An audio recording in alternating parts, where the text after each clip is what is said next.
My name is Rebecca Hayes, and this is the story of how I discovered my husband was planning to murder me, and how I used his own greed to destroy him. No police came to save me. No lawyers fought my battles. This was my war, and I won it myself.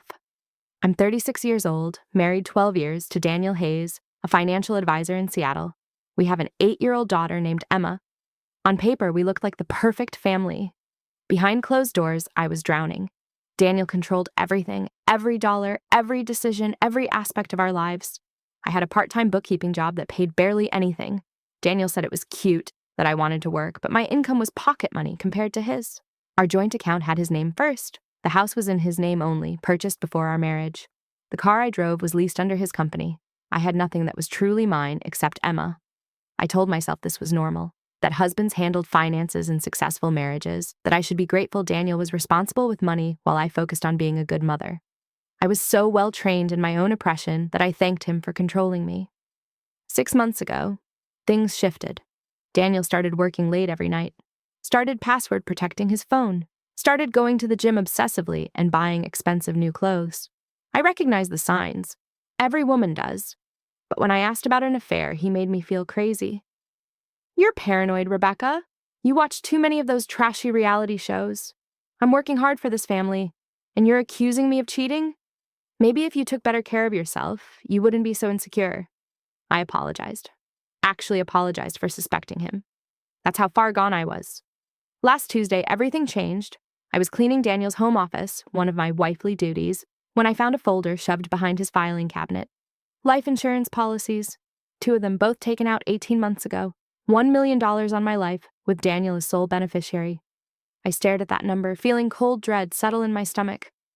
Why would Daniel need $1 million policy on me? I didn't work. I contributed nothing financially. The only value I had dead was that payout. I kept cleaning, hands shaking, mind racing.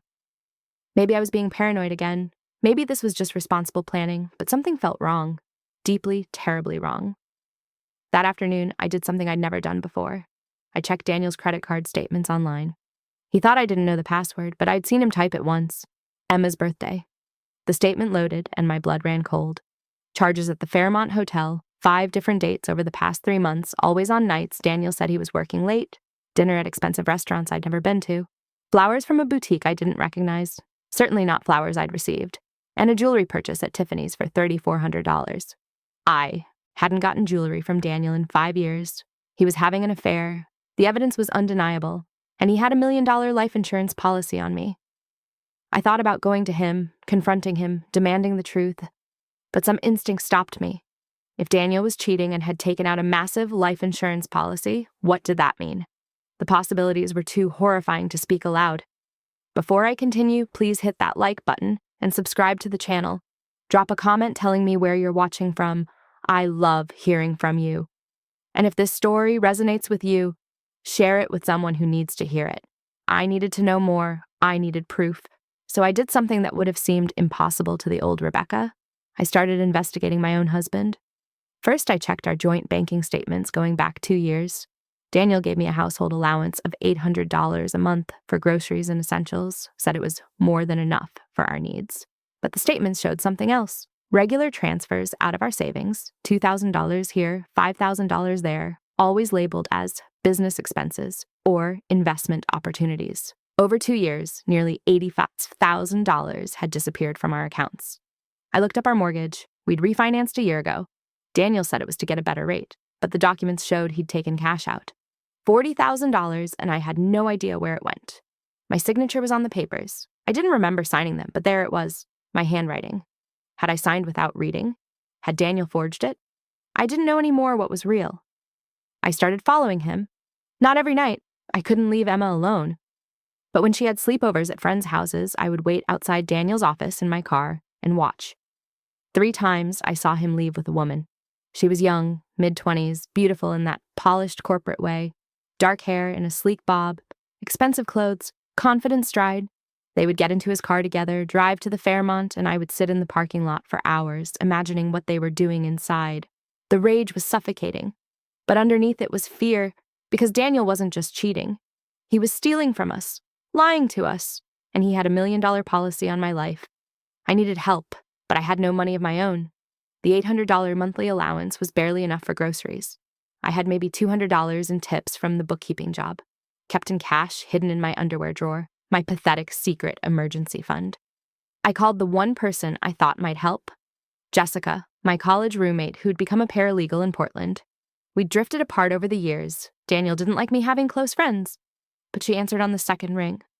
Rebecca, oh my God, it's been forever. Jessica, I need help. I think my husband is planning to kill me. The words sounded insane out loud. But once I started talking, everything poured out. The life insurance, the affair, the missing money, the control, all of it. Jessica was silent for a long moment. Then, Rebecca, listen to me carefully. You need evidence, concrete, undeniable evidence. Do you have any? I have credit card statements, bank statements. I know where he meets his mistress. That proves an affair and financial irregularities. It doesn't prove intent to harm you. You need more. You need him to reveal his plan somehow.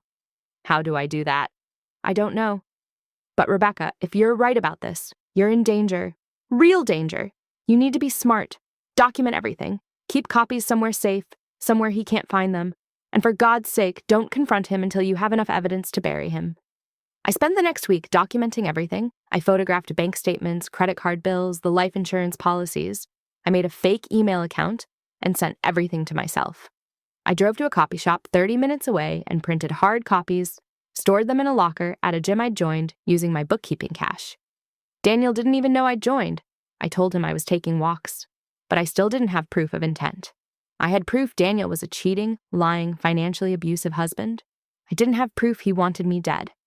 Then 2 weeks ago, I bought a lottery ticket. It was completely random. I never played the lottery. Daniel said it was a waste of money, a tax on people who can't do math. But that Wednesday afternoon, I stopped for gas and saw an old man buying scratch tickets at the counter.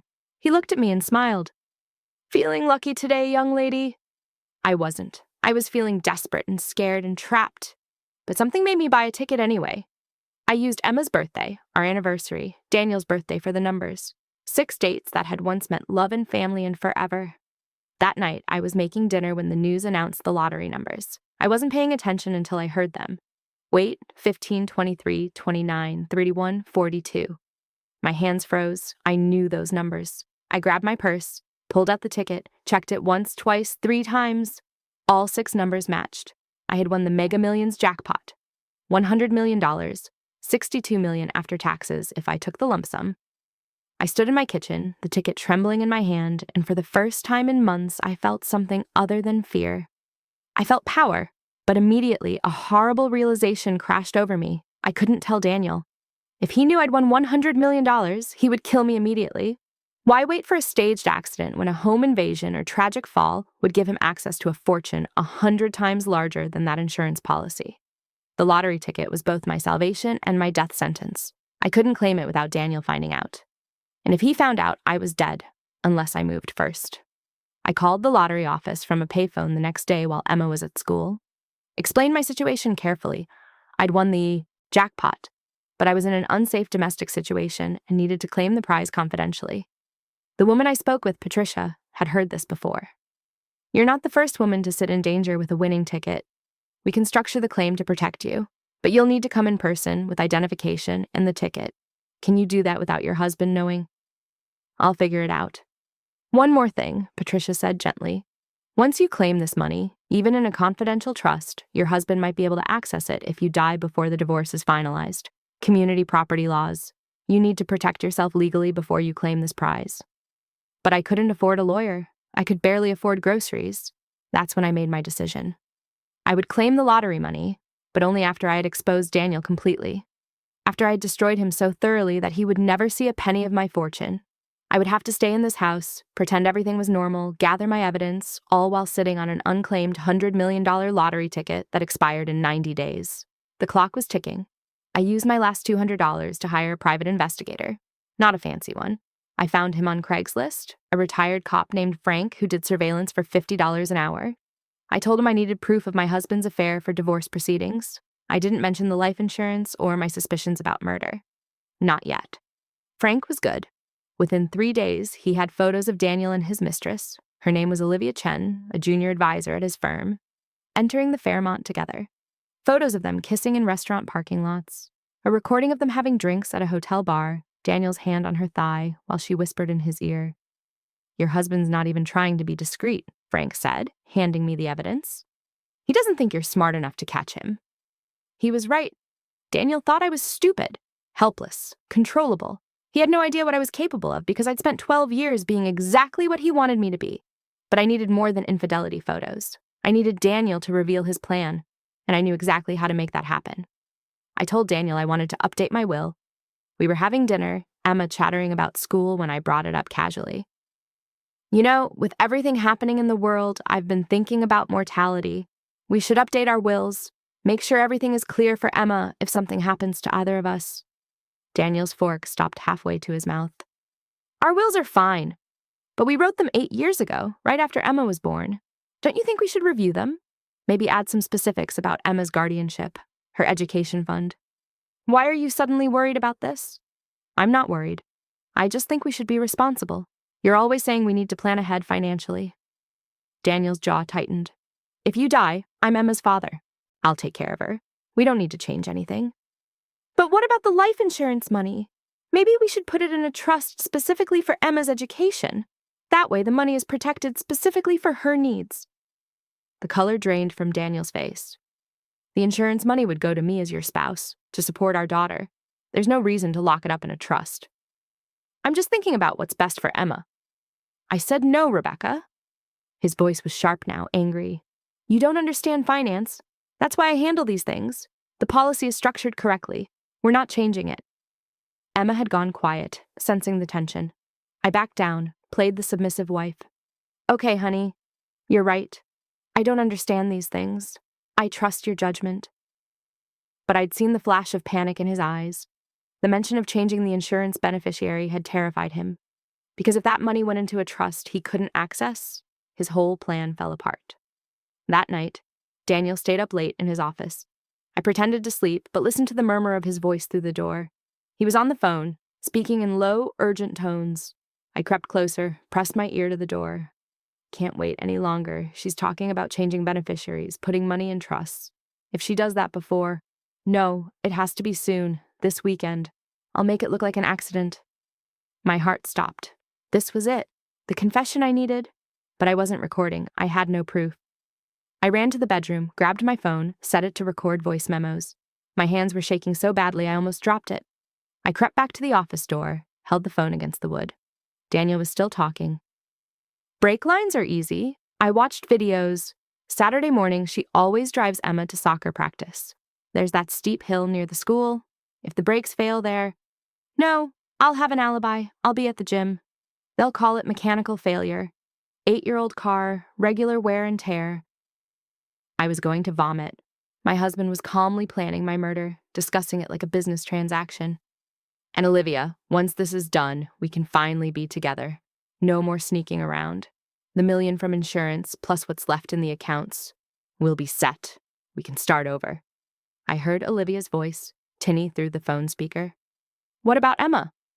A pause. Then Daniel's voice, cold and flat. "She'll adjust. Kids are resilient. We'll send her to boarding school after a while. Less complicated that way." My daughter. He was planning to ship our daughter away like unwanted furniture. The recording was 18 minutes long by the time Daniel hung up. 18 minutes of my husband planning my murder in meticulous detail. I saved it to 3 different cloud accounts, emailed it to Jessica, uploaded it to a hidden folder only I could access. I had my proof. Now I needed my plan. The next morning, Friday, I drove Emma to school and then kept driving. I went to Portland, to Jessica's office, with the recording on my phone and desperation in my chest. Jessica listened to the entire 18 minutes, her face growing paler with each passing moment. When it finished, she looked at me with something like awe. "Rebecca, this is a confession to conspiracy to commit murder. You need to go to the police right now." "No." "What do you mean, no? He's planning to kill you tomorrow." "If I go to the police now, they'll arrest him, maybe. But Jessica, I have no money, nothing in my name. If Daniel gets a good lawyer, he could claim the recording is out of context, that he was venting, that he'd never actually do it. And even if he's convicted, I'm left with nothing. No house, no car, no income, no way to support Emma. I'll be a broke single mother whose husband tried to kill her. That's not good enough." What are you talking about? You'd be alive? I pulled out the lottery ticket, set it on her desk. I won $100 million, but I can't claim it while I'm married to Daniel. Community property laws mean he'd have a claim to it, especially if we're in the middle of a divorce. And if he finds out about it before I can protect myself, he'll kill me immediately for a fortune instead of waiting for the insurance payout. Jessica stared at the ticket. Oh my God. I need to expose him first, publicly, completely. I need to destroy his reputation, his career, his life. I need to make sure he loses everything, his job, his freedom, any claim to Emma or the money. And then, only then, can I claim the lottery and actually be safe. How? I leaned forward. Daniel's firm is having their annual investor gala tomorrow night. Black tie event, all the major clients, all the partners. Daniel will be there with his boss, schmoozing, pretending to be the perfect financial advisor. What if his wife showed up with proof that he's been embezzling from clients, cheating on her, and planning her murder? Jessica's eyes widened. Public exposure? Complete annihilation, in front of everyone who matters to his career. I'll bring the evidence, the bank statements showing the embezzlement, the affair photos, the recording of him planning my murder. I'll play it for everyone. His boss, his clients, everyone. He'll be fired immediately. The firm will have to call the police to protect themselves from liability, and by the time he's arrested, I'll have already filed for divorce with you as my attorney, using my lottery winnings to pay your retainer. This is incredibly risky, Rebecca. If Daniel realizes what you're planning, he won't, because I'm going to give him exactly what he wants. I'm going to let him think his plan is working. I drove home and told Daniel I had a terrible headache, that I couldn't possibly take Emma to soccer practice in the morning. Would he mind doing it? He agreed immediately, trying to hide his frustration. His plan required me to be driving that car. But he couldn't insist, without seeming suspicious. That night, I lay beside him in bed, every muscle tense.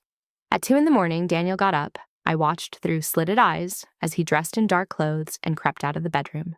Through the window, I saw him in the driveway, crouching beside my car with tools. He was doing it, actually cutting my brake lines. I grabbed my phone, opened the video camera, and filmed him from the window. The motion sensor light illuminated everything. Daniel with a wrench, deliberately sabotaging my car, checking his work, wiping his hands on a rag. 4 minutes of crystal clear footage. When he came back to bed, I could smell the motor oil on him. He settled in beside me and within minutes was snoring softly. My husband had just tried to murder me and he could sleep peacefully. I slipped out of bed, went to Emma's room. She was sleeping, her stuffed rabbit clutched to her chest. I kissed her forehead and whispered a promise. I'm going to keep you safe, no matter what. The next morning, Saturday, I acted sick. Pale face, shaky voice. I can't drive, I feel awful. Can you take Emma to soccer? Daniel's frustration was barely concealed, but he agreed. After they left, I called Frank, the investigator. I need you to do something today. My husband sabotaged my car last night. I have video, but I need the car fixed before anyone tries to drive it. Can you find a mobile mechanic who can replace the brake lines in my driveway? I'll pay cash. Jesus, Rebecca, your husband really tried to kill you? Yes, and tonight I'm going to destroy him. Frank found a mechanic. By noon, my car had new brake lines. The cut ones were sealed in evidence bags that Frank promised to keep safe. Daniel would come home and find the car perfectly functional, and he'd have no idea why his murder attempt had failed. That afternoon, I went shopping. I used my bookkeeping cash and maxed out the one credit card I had in my name.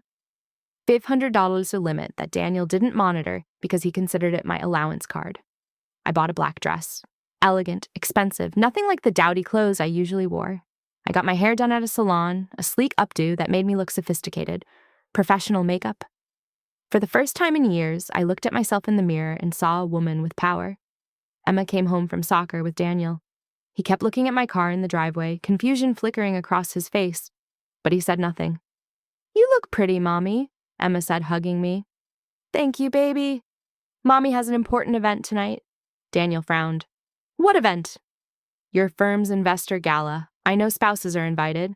I thought it would be nice to support you. I haven't been to one of your work events in years. The panic in his eyes was beautiful. Rebecca, you don't need to come. You said you felt sick. You should rest. I feel much better, and I really think I should be there. Show everyone what a supportive wife I am. I could see him calculating, trying, to find a reason to refuse me without revealing why. But there was no good excuse. Spouses were always invited. If he forbade me from coming, it would look suspicious. Fine, he said through gritted teeth, but we need to leave by 6. I'll be ready. Jessica drove up from Portland that afternoon with a lawyer named Marcus Webb, not an investigator, but an attorney who specialized in fraud cases. Jessica had briefed him on everything. He arrived with legal documents, divorce papers, restraining orders, custody filings, all prepared and ready to file the moment Daniel was arrested. "You're sure about this?" Marcus asked me. "Once you expose him publicly, there's no going back. He'll know you orchestrated everything." "I'm sure. I want everyone to know what he is. I want his career destroyed. I want his clients to know he's a thief and a would-be murderer. I want him humiliated before he's arrested." Marcus nodded approvingly. "Then let's make sure we do this right." We prepared everything. The bank statements showing embezzlement, $85,000 stolen from our joint accounts, plus evidence that Daniel had been skimming from client accounts. Roughly $120,000 over 3 years.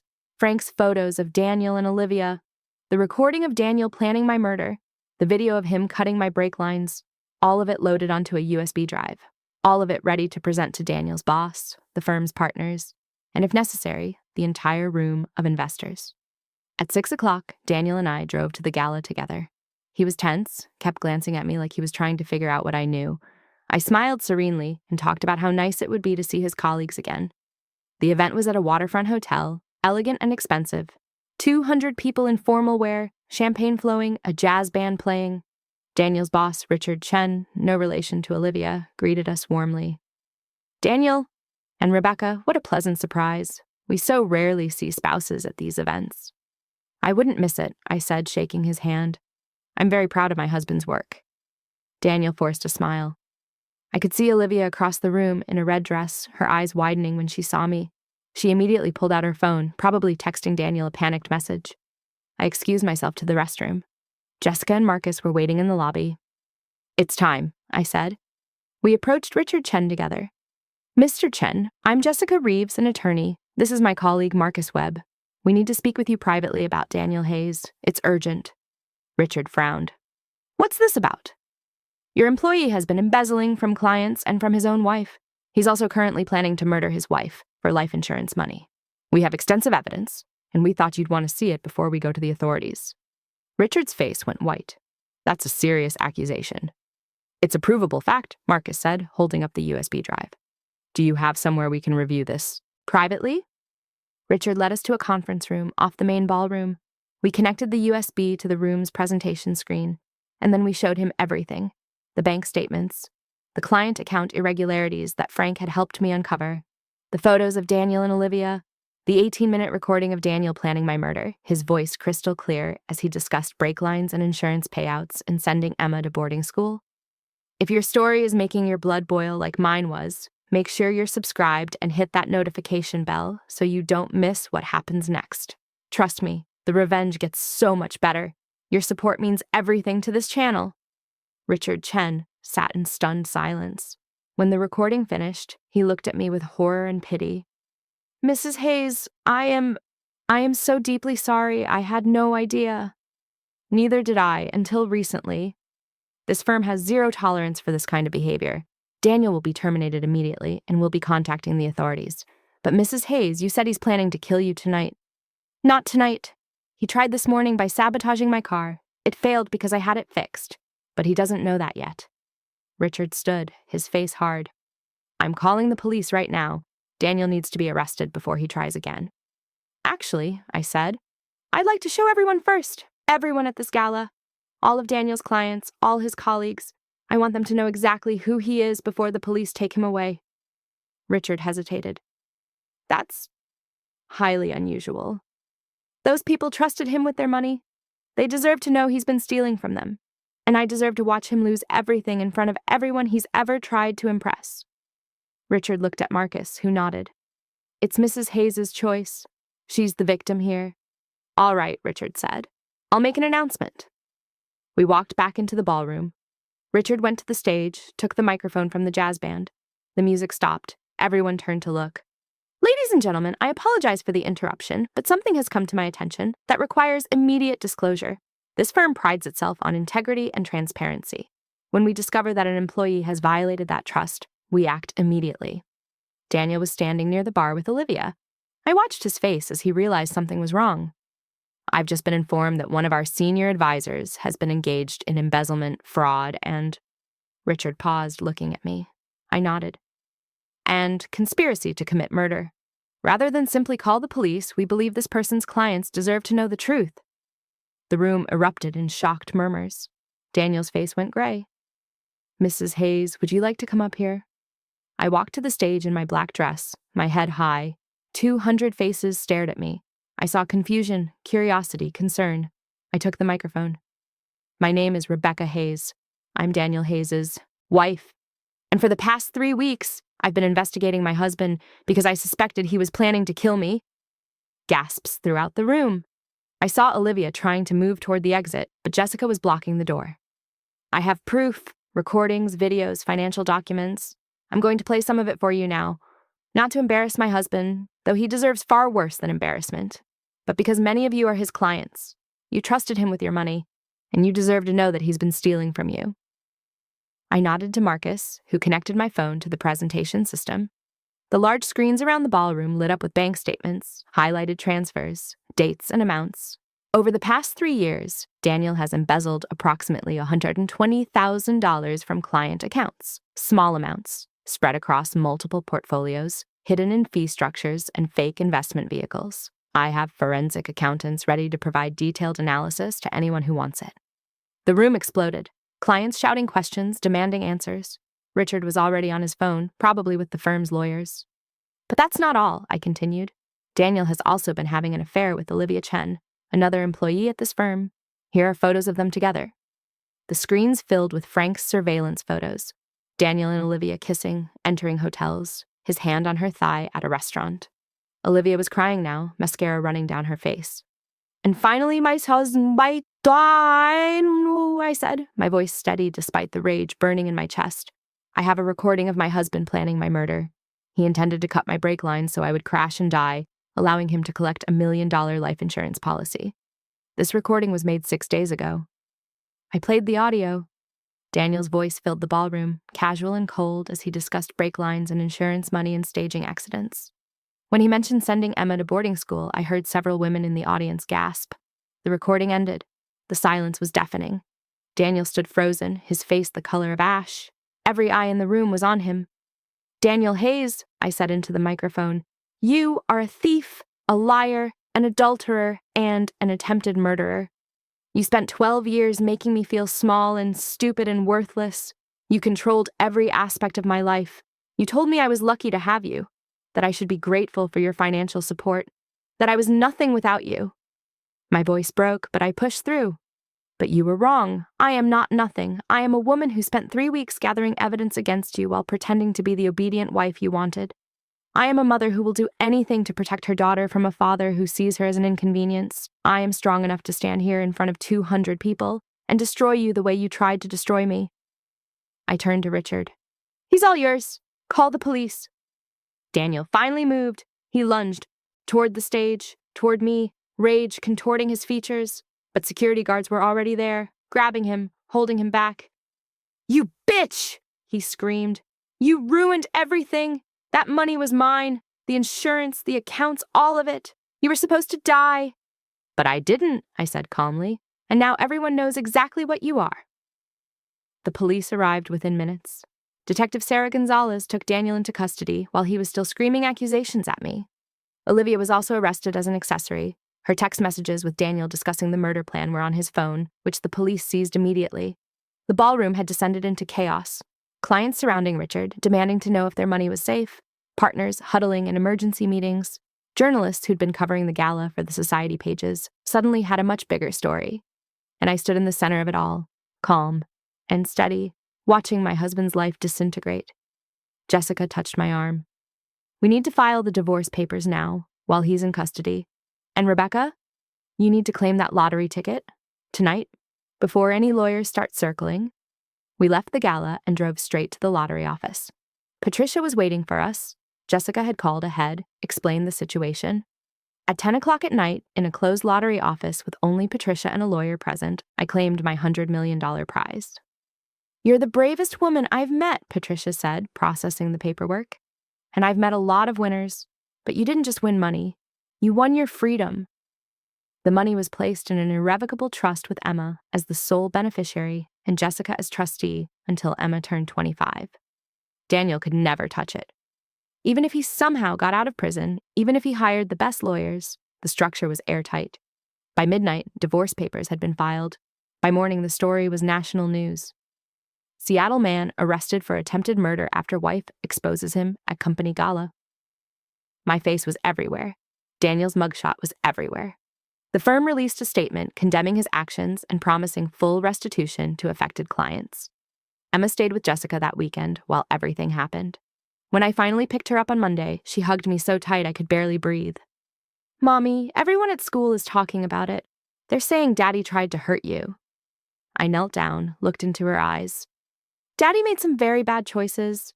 He's going to be gone for a long time, but I promise you, we're going to be okay. Better than okay." "Are we poor now?" I smiled. "No, baby, we're not poor. We're going to be just fine." Daniel's trial was 4 months later. I testified, played the recordings, presented the evidence. His lawyer tried to claim entrapment, tried to argue that Daniel had never actually intended to go through with it, that it was just talk. But the video of him cutting my brake lines was undeniable. The jury convicted him in 3 hours.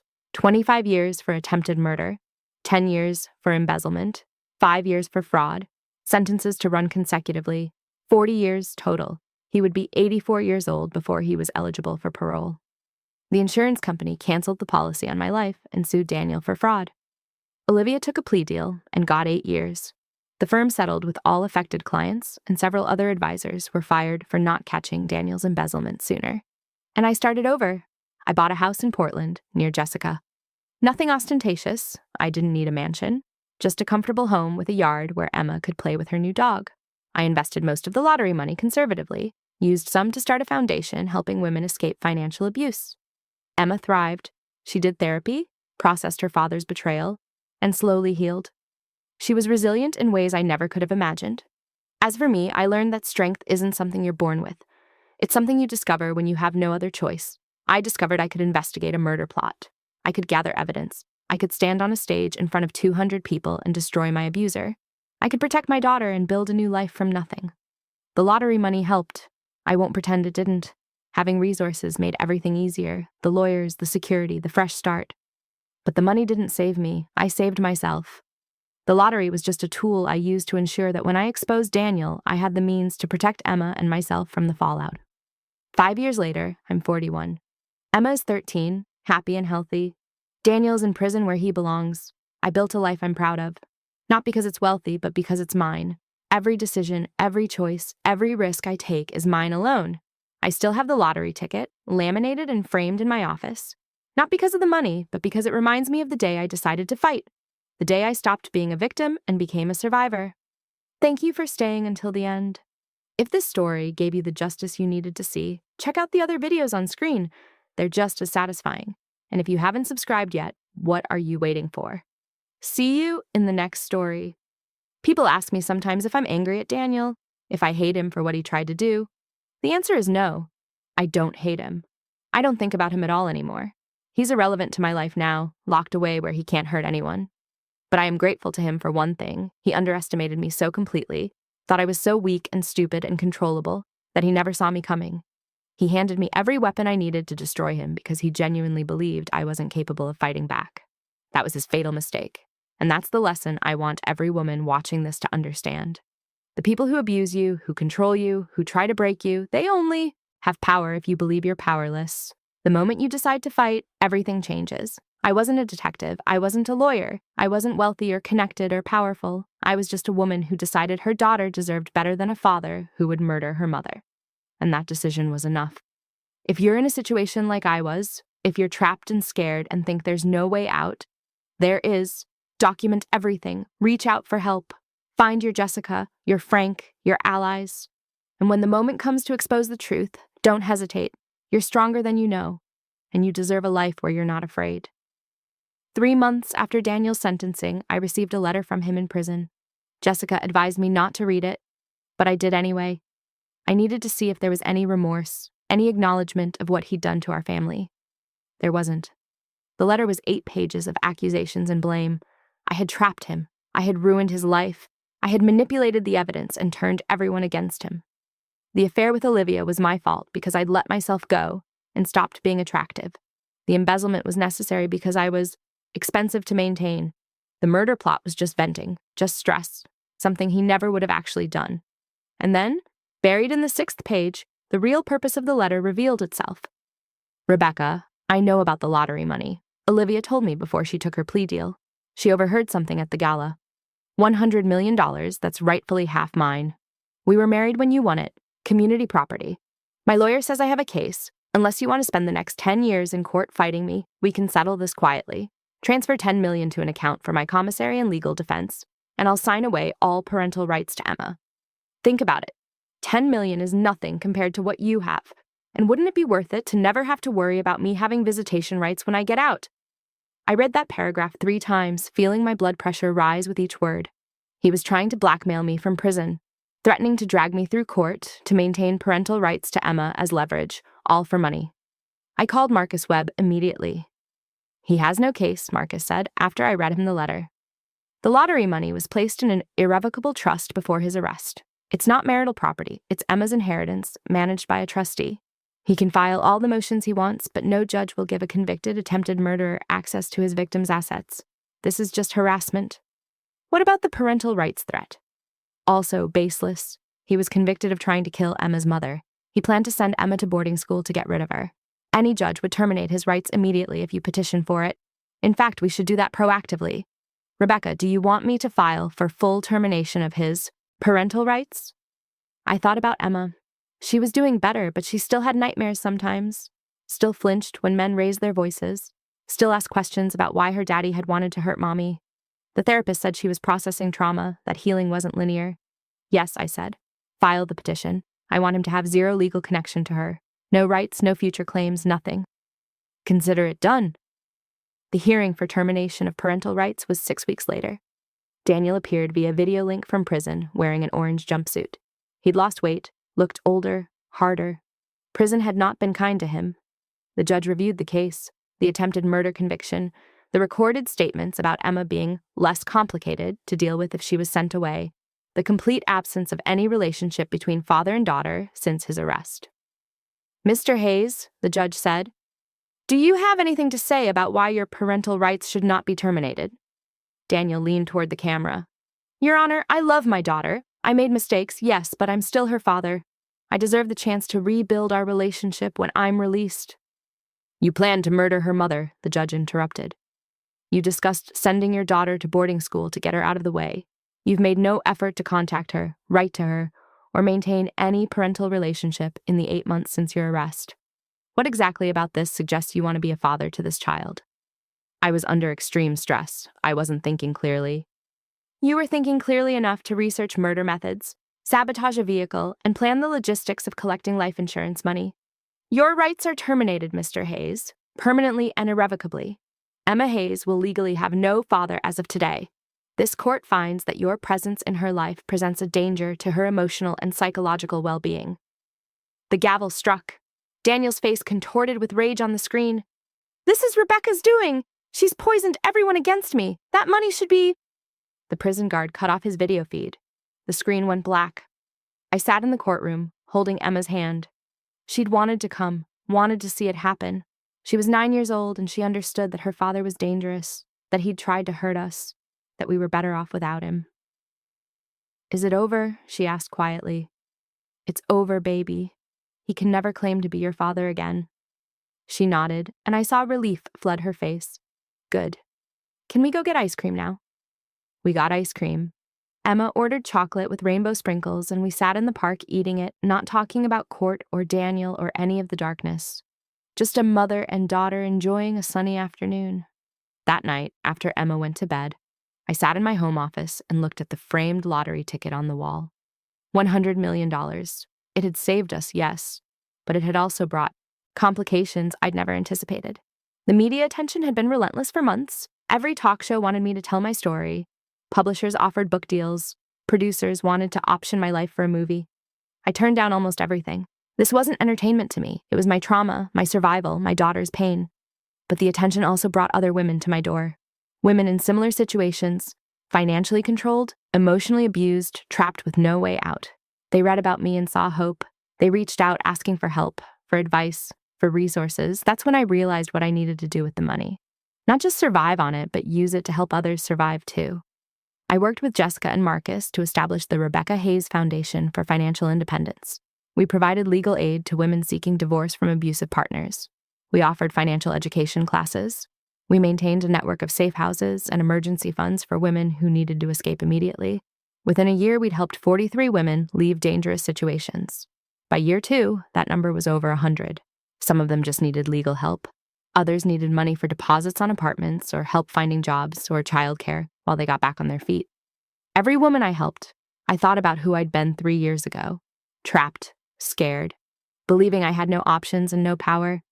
If I could help even one woman avoid that helplessness, the foundation was worth it. But success brought new problems. Daniel wasn't the only person who thought they had a claim to my money. 18 months after his conviction, Daniel's mother, Margaret, filed a lawsuit. She argued that Daniel had been emotionally disturbed when he committed his crimes, that he'd been influenced by Olivia, that he deserved another chance. She was suing for grandparent visitation rights to Emma and demanding that I provide financial support for Daniel's appeals. The lawsuit was absurd, but it still had to be fought. We spent 6 months in court presenting evidence that Margaret had known about Daniel's gambling problems and done nothing, that she'd consistently made excuses for his behavior, that she'd called me a gold digger, and worse, in letters to the judge during Daniel's trial.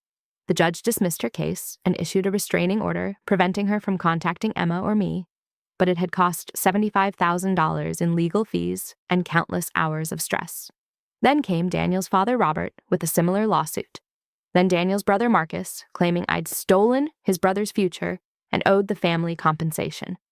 Jessica finally sat me down after the 4th frivolous lawsuit was filed. Rebecca, you need to understand something. You have $100 million. There will always be people who think they deserve a piece of it. Daniel's family, strangers, opportunists.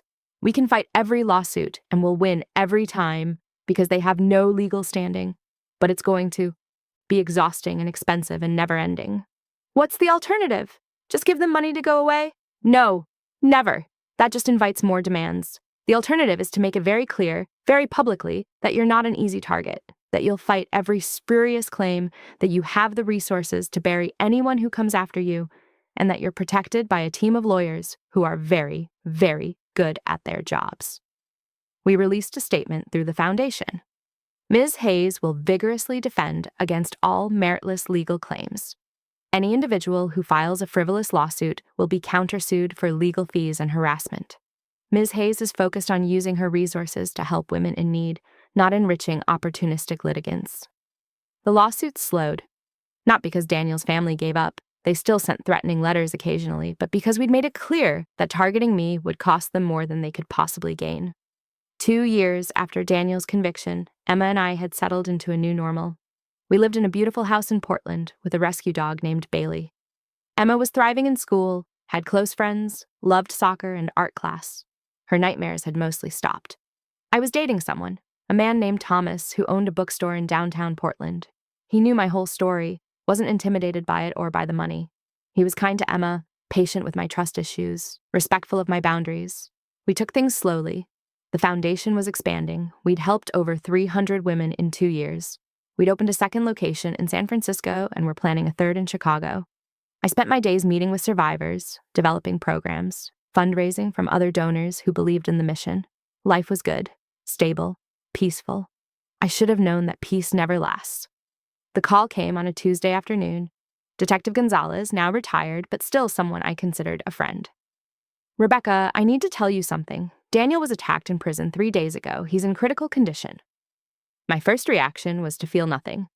Then something that might have been concern flickered through me, not for Daniel, but for Emma. How would I explain this to her if he died? What happened? Another inmate. Apparently Daniel had been running his mouth about the lottery money, about how his wife had stolen millions that belonged to him. Word got around. Someone decided to see if Daniel had any money hidden away. The attack was brutal. He's in a medically induced coma. The doctors aren't sure if he'll make it. And if he doesn't, then he dies in prison, which is probably better than he deserves. But Rebecca, if he does survive, he's going to be transferred to a medical facility. There might be opportunities for him to have more contact with the outside world. I wanted you to be prepared. Daniel survived. Barely. He was in the hospital for 6 weeks, then transferred to a prison medical facility. The attack had left him partially paralyzed, with brain damage that affected his speech and memory. Part of me felt satisfaction at that. Poetic justice. Daniel, who'd planned to kill me by sabotaging my car and leaving me dead or brain damaged, had ended up brain damaged himself. But mostly I felt nothing. He was just irrelevant to my life now. Except he wasn't. Because 3 months after the attack, Olivia was released from prison. She'd served 4 years of her 8-year sentence, got out early for good behavior, and she immediately went to the media. I was manipulated by Daniel Hayes, she told every news outlet that would listen. He told me Rebecca was abusive, that she controlled all the money, that he was trapped in the marriage. I believed him because I was young and naive. I never actually wanted Rebecca dead. The text messages were just venting, just supporting someone I thought was a victim. I'm the real victim here. The interview aired on a major network. Olivia, looking remorseful and sympathetic, crying as she described how Daniel had groomed her and used her. She'd written a book about it, Seduced by a Sociopath, My Story of Manipulation and Survival, and was on a publicity tour. I watched the interview in my living room, feeling rage build with every lying word out of Olivia's mouth. She's rewriting history, I told Jessica, who'd come over to watch with me. She was texting him, "Do it tonight," about my murder. She called me a bitch in messages. She was planning to spend my insurance money, and now she's pretending she was manipulated? It's a narrative that sells, Jessica said grimly. Young woman seduced by older, powerful man. Everyone loves a redemption story. The truth is too complicated for a book deal. I want to sue her. For what? She's not defaming you specifically. She's just reframing her own actions. And honestly, Rebecca, suing her gives her more publicity. The best thing you can do is ignore her.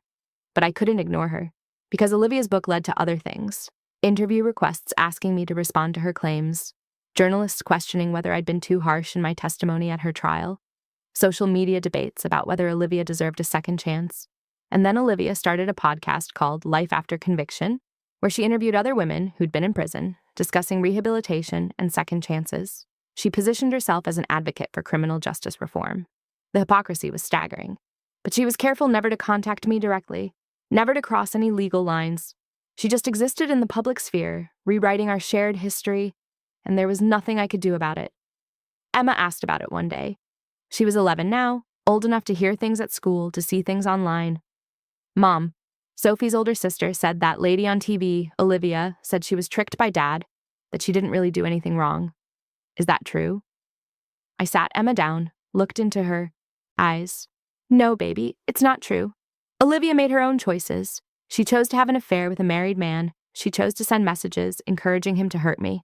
She served 4 years in prison because a judge and jury looked at all the evidence and decided she was guilty. Now she's trying to make people think she was innocent because it helps her sell books and get attention. That's lying. Yes, it is. Can't you stop her? Not really. She's allowed to tell her version of the story, even if it's not true. But Emma, here's what I want you to understand. People like Olivia, people like your father, they'll always find ways to avoid taking responsibility for what they've done. They'll always blame someone else, always claim they were the real victim. What matters isn't whether other people believe them. What matters is that we know the truth.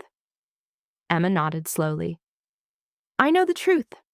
Dad tried to kill you. That lady helped him. And you stopped them both. That's right. And now we have Bailey in our house and the foundation, and we're happy. Exactly. Then I don't care what she says on TV. I hugged my daughter, marveling at her wisdom. She was right. Olivia could rewrite history all she wanted. It didn't change what had actually happened. It didn't change the life we'd built. But the media attention brought something else, something I hadn't anticipated. Other women started coming forward with stories about Daniel, a woman he'd dated before me who said he'd been financially controlling and emotionally abusive, a colleague from his old firm who said he'd been inappropriate with female employees, a client who said Daniel had made advances when her husband wasn't present. Suddenly, Daniel wasn't just the man who'd tried to kill his wife. He was a pattern predator, someone who'd been abusing women for years and getting away with it because we'd all been isolated, all been afraid, all been convinced we were the problem. I connected with 3 of these women. We met for coffee, shared our stories, validated each other's experiences. It was cathartic in a way I hadn't expected. One of them, a woman named Patricia, told me something that made my blood run cold. Before you, Daniel was engaged to another woman. Her name was Lauren. She died in a car accident 6 months before he met you. Brake failure on a steep hill. I stared at her. What? I knew Lauren. We worked together. She'd been planning to leave Daniel because she found out he had a gambling problem. She told me she was going to break off the engagement. Then 2 weeks later, she was dead. Everyone said it was a tragic accident. But Rebecca, what if it wasn't? I immediately called Detective Gonzalez. She looked into it. Lauren Morrison died 7 years ago at age 28.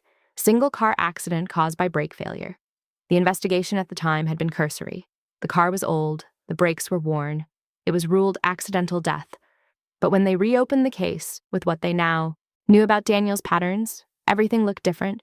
Lauren had a life insurance policy, only $250,000, but significant for a young woman. Daniel was the beneficiary as her fiancé. He'd collected that money and used it to start his financial advisor practice. They exhumed the car from the impound lot where it had been stored. New forensic analysis showed the brake lines had been cut in exactly the same way Daniel had cut mine, partially severed, designed to fail under pressure. Daniel was charged with Lauren's murder. Even in his diminished state, even partially paralyzed and brain damaged, he was competent to stand trial. The prosecutor used my case as evidence of pattern behavior. Daniel had tried the exact same method twice, 7 years apart. The trial was quick. The evidence was overwhelming. Daniel was convicted of first-degree murder, and his sentence was extended to life without possibility of parole. I testified at that trial. Looked at Daniel in his wheelchair, drooling slightly, unable to speak clearly because of the brain damage from the prison attack. Part of me felt pity. This broken man was nothing like the confident, controlling husband I'd known. But then I thought about Lauren, about a 28-year-old woman who died because she wanted to leave him, about how if he'd gotten away with it once, he'd felt emboldened to try again, about how if I hadn't overheard his plan, Emma and I would both be dead and Daniel would have gotten away with 2 murders. The pity evaporated. After the verdict, Lauren's parents approached me in the courthouse. They were in their 60s, gray-haired and heartbroken. "Thank you," Lauren's mother said, gripping my hands. "For 7 years, we thought our daughter died in an accident. We thought it was just bad luck. But you proved it was murder. You gave us the truth.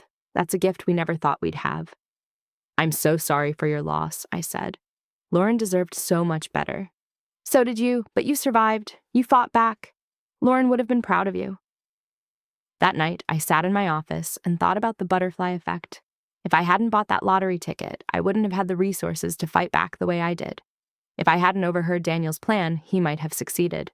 If Lauren's parents hadn't gotten justice, they'd have spent the rest of their lives believing their daughter's death was meaningless bad luck. One lottery ticket, one choice to investigate instead of confront, one decision to expose Daniel publicly before going to the police. All of it had led to justice, not just for me, but for Lauren too. 3 years after Daniel's final conviction, life was extraordinarily ordinary in the best way.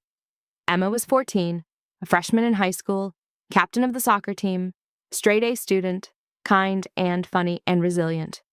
She rarely talked about Daniel anymore. When people asked about her father, she said simply, "I don't have one," and moved on.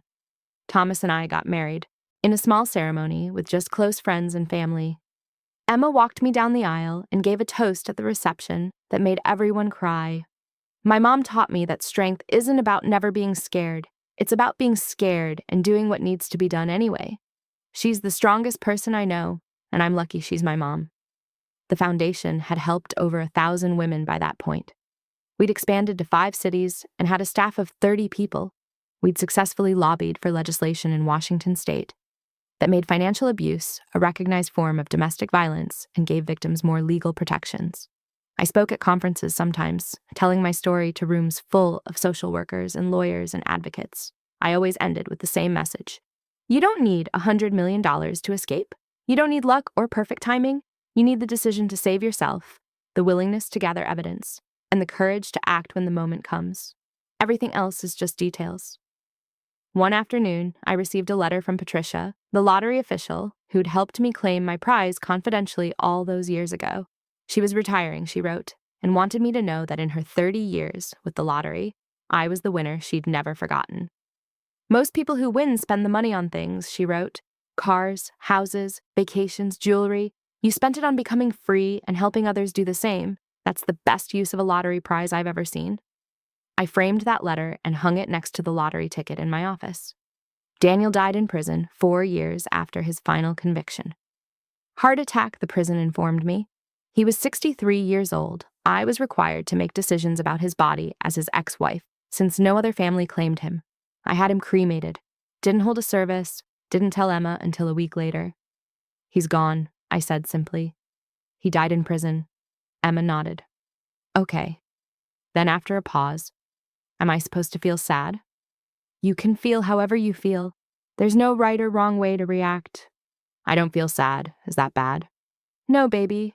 He stopped being your father a long time ago. You don't owe him your grief. She hugged me. I'm glad we're safe now. Really, truly safe. Me too. That night, I took Daniel's ashes to the ocean, stood on a cliff overlooking the water as the sun set. The urn in my hands, I thought about saying something profound, some final words, but there was nothing left to say. Daniel had made his choices. He'd hurt people, destroyed lives, and ultimately destroyed himself. I opened the urn and let the wind take him, watched the ashes scatter across the water and disappear into the waves. And then I turned my back and walked away without looking back. 5 years after that terrible birthday, when I bought a lottery ticket and overheard my husband planning my murder, I stood in front of a crowd of 200 women at a foundation fundraiser. Many of them were survivors. We'd helped. They'd rebuilt their lives, started businesses, gone back to school, raised their children in safety. When people hear my story, I said to the crowd, they focus on the lottery money. They say I was lucky. And yes, winning $100 million was lucky. But luck didn't save me. Luck didn't gather evidence or make recordings or confront my abuser in front of 200 people. Luck didn't protect my daughter or build this foundation or help 1,000 women escape dangerous situations. I paused, looking out at all those faces. Women who'd been where I was, women who understood. I saved myself, with creativity and courage and the refusal to accept that I was powerless. The money was a tool, a powerful tool, yes. But tools are only useful if you have the strength to wield them. And every single woman in this room has that strength. You've already proven it by surviving, by leaving, by starting over. The applause was deafening. After the speech, dozens of women came up to thank me, to share their stories, to tell me how the foundation had changed their lives. One woman, younger than me, maybe 30, waited until everyone else had left. I saw your story on the news 5 years ago, she said. I was living with a man who controlled everything, isolated me from my family, took my paychecks, monitored my phone. I thought I'd never escape. But watching you expose your husband at that gala, watching you stand up and destroy him, it made me realize I could fight back too. I left 3 days after your story aired. I had nothing. No money, no plan, just the decision to survive. Your foundation gave me a loan to pay my first month's rent, helped me find a job. I'm a paralegal now. I'm saving to go to law school.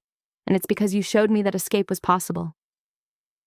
I hugged her, this stranger who'd become a survivor, who'd taken her life back. You did that yourself, I told her. I just showed you one path. You walked it. That's what I want my legacy to be. Not the woman who won the lottery and got revenge on her husband, but the woman who refused to be a victim, who fought back with everything she had, who used her resources to help others do the same. Thank you for staying until the end. If this story gave you the justice you needed to see, check out the other videos on screen. They're just as satisfying. And if you haven't subscribed yet, what are you waiting for? See you in the next story. Emma is 17 now, about to start college. She's studying psychology, wants to help trauma survivors. She volunteers at the foundation on weekends, leading support groups for teenagers whose parents are in prison or who've witnessed domestic violence. She's stronger than I ever was at her age, wiser, more confident. She knows her worth. She knows that love shouldn't come with control or fear or conditions. She knows that if someone tries to diminish her, she has the tools and the strength to walk away. That's my real victory. Not the money, not even the justice, but raising a daughter who will never tolerate what I tolerated, who will never doubt her own power the way I doubted mine. Sometimes people ask if I regret anything, if I wish I'd gone to the police immediately instead of orchestrating Daniel's public exposure, if I wish I'd claimed the lottery money right away instead of waiting. The answer is no. Every choice I made led to this moment, to Emma's strength, to Lauren's justice, to 1,000 women finding freedom, to a life where I'm not afraid anymore. I still have moments when I remember that night, standing outside Daniel's office door, hearing him plan my murder, The pure terror of realizing the person who was supposed to love me most wanted me dead. But I also remember the moment I decided to fight. The moment I chose survival over submission. That moment changed everything. Not the lottery ticket, not luck, just the decision that I was worth saving, that Emma was worth protecting, that I deserved better than a husband who saw me as an obstacle to be eliminated. If you take nothing else from my story, take this. You are worth saving. You deserve better, and you have more power than you realize. The question isn't whether you can escape, can fight back, can survive. The question is whether you'll give yourself permission to try. I gave myself that permission 5 years ago, and I've never looked back.